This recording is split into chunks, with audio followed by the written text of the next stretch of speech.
Shalom! Chegamos à nossa quinta videoaula sobre a encíclica do Papa Bento XVI, Deus Caritas Est. Deus é amor.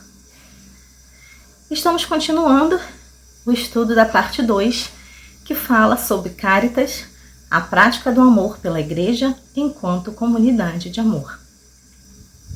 E para essa videoaula eu trouxe dois amigos nossos no céu, São Francisco e Santa Dulce dos Pobres. Eles têm muito a falar para nós sobre a prática do amor pela Igreja enquanto comunidade de amor. São dois baluartes da caridade cristã. Que eles intercedam por nós, para nós entendermos o verdadeiro sentido da caridade, da prática caritativa da Igreja. Então, continuando aquela reflexão que iniciamos na quarta aula, nós vamos falar sobre o que o Papa Bento XVI nos diz na carta encíclica a respeito da justiça, da caridade. O Papa vai nos iluminar, nos mostrar que a doutrina social da Igreja, ela é um serviço à ação da justiça no mundo. Não cabe à Igreja ações políticas, mas cabe à Igreja a iluminação das consciências. Então a Igreja, ela tem um serviço que diz respeito também à caridade cristã com relação à prática da justiça na sociedade. Diz respeito à sua missão. Não é que a Igreja queira mandar na sociedade, mas é que ela tem um olhar sobre o homem, sobre a humanidade, que provém do seu próprio mandato missionário. Então, faz parte da missão caritativa da Igreja iluminar as consciências. Então, o Papa Bento XVI vai dizer o seguinte, no número 28. Para definir com maior cuidado a relação entre o necessário empenho em prol da justiça e o serviço da caridade, é preciso anotar duas situações de fato que são fundamentais. A primeira situação vai dizer ele: a justa ordem da sociedade e do Estado é dever central da política. Nós não questionamos isso. Um Estado que não se regesse segundo a justiça reduzia-se a uma grande banda de ladrões, como disse Agostinho uma vez. E aí ele vai citar Agostinho. Depois ele diz: pertence à estrutura fundamental do cristianismo a distinção entre o que é de César e o que é de Deus. Isto é, a distinção entre Estado e Igreja, ou, como diz o Concílio Vaticano II, a autonomia das realidades temporais. Porém, à Igreja cabe a iluminação das consciências.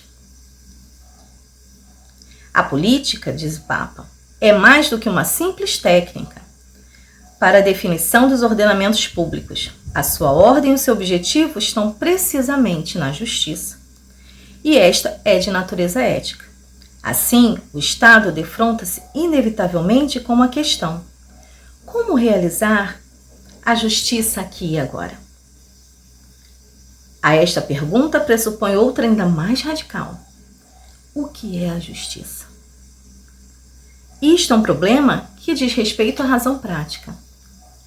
Mas, para poder operar retamente a razão, deve ser continuamente purificada, porque a sua cegueira ética, derivada da prevalência do interesse e do poder que a deslumbram, é um perigo nunca totalmente eliminado. É nesse ponto, diz o Papa Bento XVI, que política e fé tocam-se. A fé tem, sem dúvida, a sua natureza específica de encontro com Deus vivo. Um encontro que nos abre novos horizontes, muito para além do âmbito próprio da razão. ao mesmo tempo, porém ela serve de força purificadora para a própria razão. Partindo da perspectiva de Deus, liberta-a de suas cegueiras e, consequentemente, ajuda-a a ser mais ela mesma.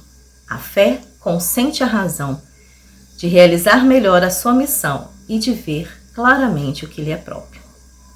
É aqui que se apresenta a doutrina social católica.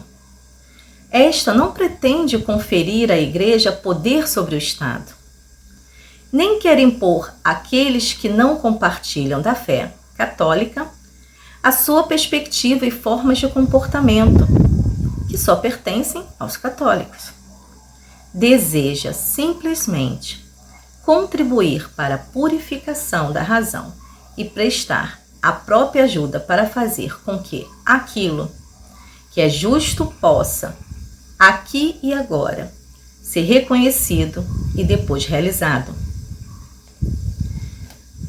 A doutrina social da Igreja discorre a partir da razão e do direito natural, isto é, diz o Papa, a partir daquilo que é conforme a natureza de todo ser humano. Quer servir à formação da consciência na política e ajudar a crescer a percepção das verdadeiras exigências da justiça. Então, cabe à Igreja iluminar as consciências para que a justiça possa ser operada pelos homens. Essa é a missão da doutrina social da Igreja. E o Papa também vai dizer sobre essa questão política que exige do cristão uma postura ativa, do cristão leigo. E aí vem a importância de nós buscarmos uma boa formação na doutrina social da Igreja. O cristão, quando atua na política, ele não atua ideologicamente, mas ele atua porque sabe que é sua missão trabalhar pelo bem comum. A política é a ciência do bem comum. Então é preciso, irmãos, termos muito cuidado em não nos deixarmos guiar por ideologias A, B ou C. O cristão guia-se pelo Evangelho de Cristo. E por isso precisamos de uma boa formação em doutrina social da Igreja, para entendermos que, como cristãos inseridos na sociedade, precisamos dar testemunho daquele que acreditamos. Não de forma ideológica, mas de forma verdadeiramente cristã.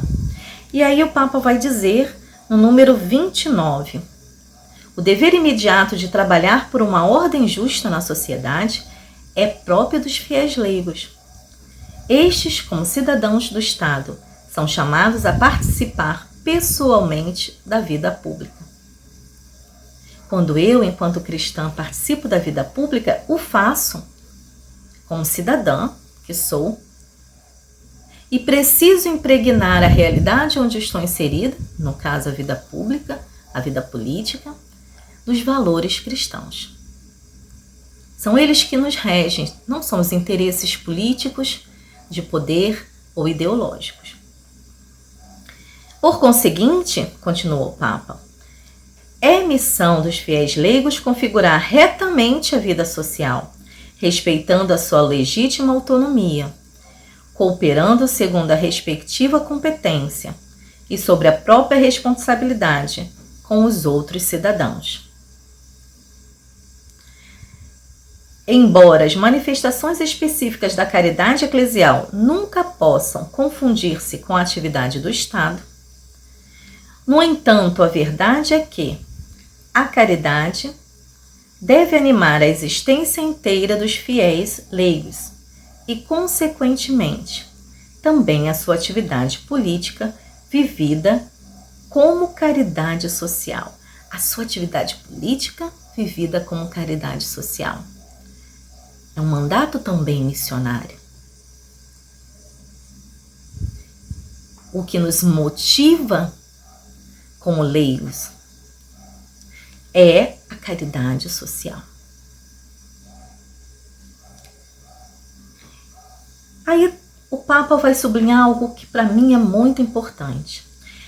Quando ele fala, né, que duas situações são de fato fundamentais quando a gente fala sobre o empenho em prol da justiça. O segundo motivo, ele vai falar o amor, a caritas. Porque será sempre necessário, mesmo na sociedade mais justa, o amor.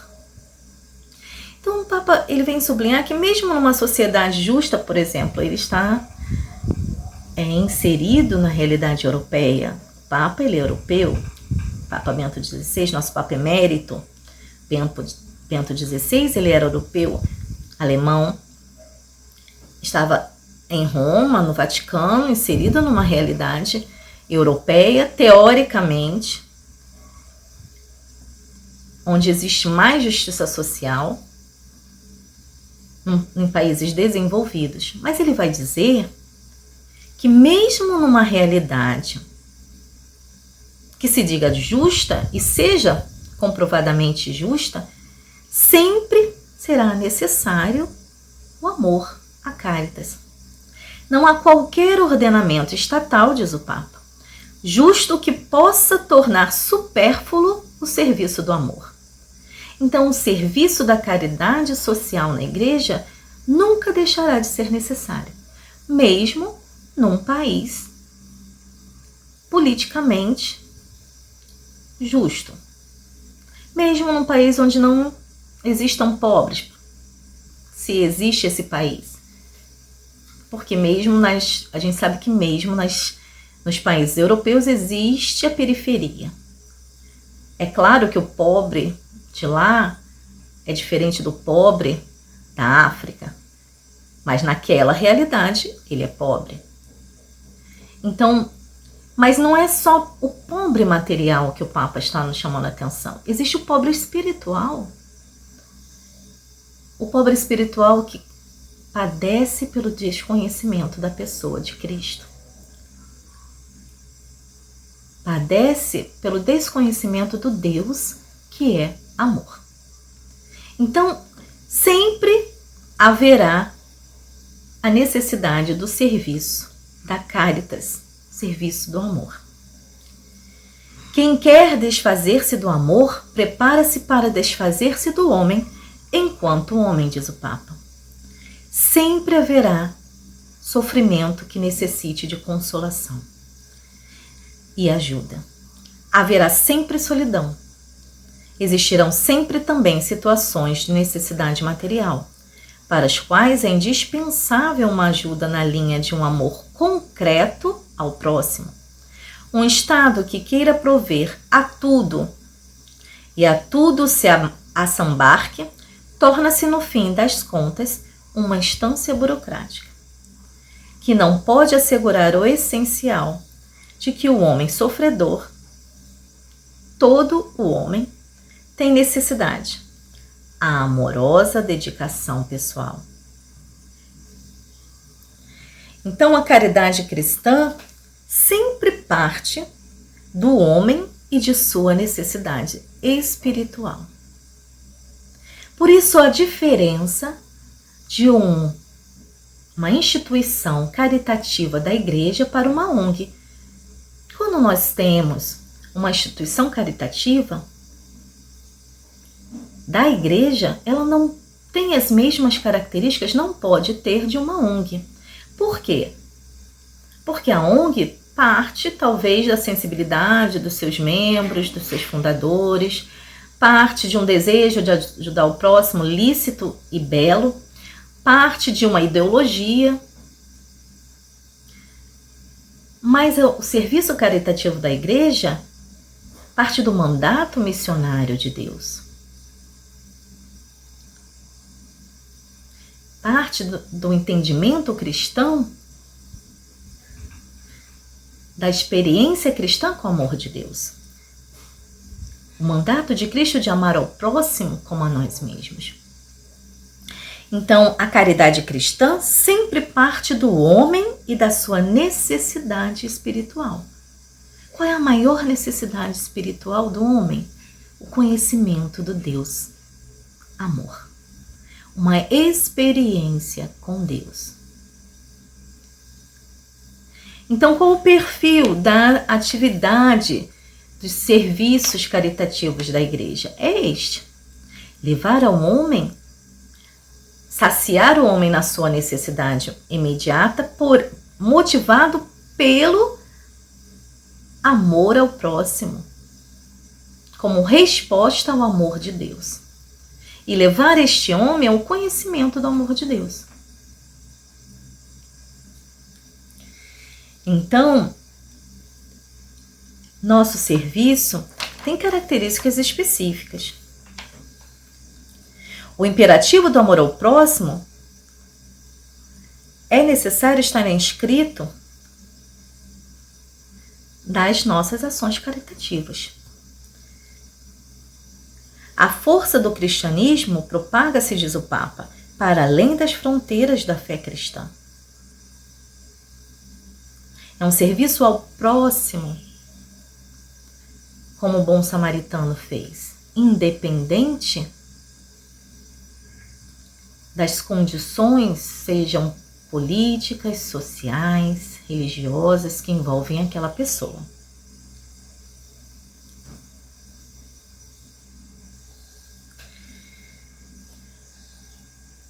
Segundo o modelo oferecido pela parábola do bom samaritano, a caridade cristã é, em primeiro lugar, simplesmente resposta àquilo que, em determinada situação, constitui necessidade imediata. Os famintos devem ser saciados, os nus vestidos, os doentes tratados para se curarem, os presos visitados. As organizações caritativas da igreja, a começar pela Caritas. Caritas é um organismo da igreja que existe nas suas dimensões diocesana, nacional e internacional, devem fazer o possível para colocar à disposição os correlativos meios e, sobretudo, os homens e mulheres que assumam essas tarefas. E aí o Papa vai discorrer que, claro que é necessário uma estrutura profissional para muitos serviços. Por exemplo, serviço aos doentes, o serviço da educação. É necessária uma profissionalização, porém essa profissionalização ela não está acima da experiência pessoal com o amor de Deus. Ou seja, não adianta eu ter uma instituição caritativa que seja muito perfeita profissionalmente se ela não é direcionada, dirigida de uma forma cristã, imbuída do amor cristão, do ideal do cristão, que é o serviço ao próximo, que é o testemunho do amor de Deus, que é olhar o ser humano como um ser integral, corpo e alma. Ele não precisa só do pão, ele não precisa só da educação, é muito mais. Ele precisa de uma experiência que transforme a sua existência. Eles precisam de um tratamento mais do que apenas técnico. Eles precisam de um tratamento humano, ser vistos como uma pessoa integral. Então, a ação caritativa da igreja não é simplesmente uma atividade para mudar o mundo de maneira ideológica. Não é isso. Nossa ação caritativa não é ideológica. Não é. Nem está a serviço de estratégias mundanas, mas é a atualização aqui e agora daquele amor de que o homem sempre tem necessidade. Deus é amor. Por isso é dever da igreja a ação caritativa neste mundo. Caminhamos para o nosso encerramento, mas um ponto importante que o Papa coloca aqui sobre os agentes da ação caritativa, do perfil dos colaboradores dessa ação caritativa. Para que o amor de Deus se espalhe no mundo, com sua participação na prática eclesial, ele precisa ser testemunhado pelo agente da ação caritativa.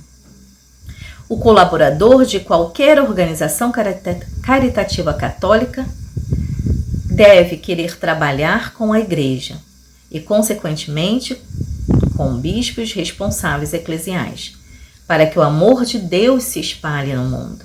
Qual o nosso objetivo? Que o amor de Deus se espalhe no mundo. Não é um objetivo ideológico. É para que o amor de Deus, para que o homem tenha uma experiência real com o amor de Deus. Com a sua participação na prática eclesial do amor, esse agente deve querer ser testemunha de Deus e de Cristo, e por isso mesmo, querer fazer o bem aos homens gratuitamente. E quem vai nos purificar dessa visão que muitas vezes nós somos imbuídos pela sociedade, uma visão materialista também da caridade, ideológica? E o Papa vai dizer que isso é uma tarefa da graça, portanto, a oração. Eu vou terminar com essa frase que ele diz: quem reza não desperdiça seu tempo, mesmo quando a situação apresenta todas as características de uma emergência e parece impelir unicamente para a ação. A piedade não afrouxa a luta contra a pobreza ou mesmo contra a miséria do próximo. A oração nos impele à ação, mas nos dá a justa medida entre a ação caritativa e o encontro pessoal com Jesus Cristo que ela deve promover. Então, convido vocês, mais uma vez, a continuar a leitura da carta encíclica, que o Papa possa iluminar nossas consciências e que a nossa ação caritativa possa ser exercida no amor ao próximo, como resposta ao amor de Deus, como resposta àquele que me amou primeiro, aquele que veio ao encontro da minha miséria e me elevou no seu amor. Diante do ativismo e do secularismo, que nós possamos dar uma resposta de amor verdadeiro. Deus os abençoe, que a experiência de Deus amor nunca se enfraqueça em sua vida. Deus te ama pessoalmente. Deus te ama com amor de eleição. Shalom.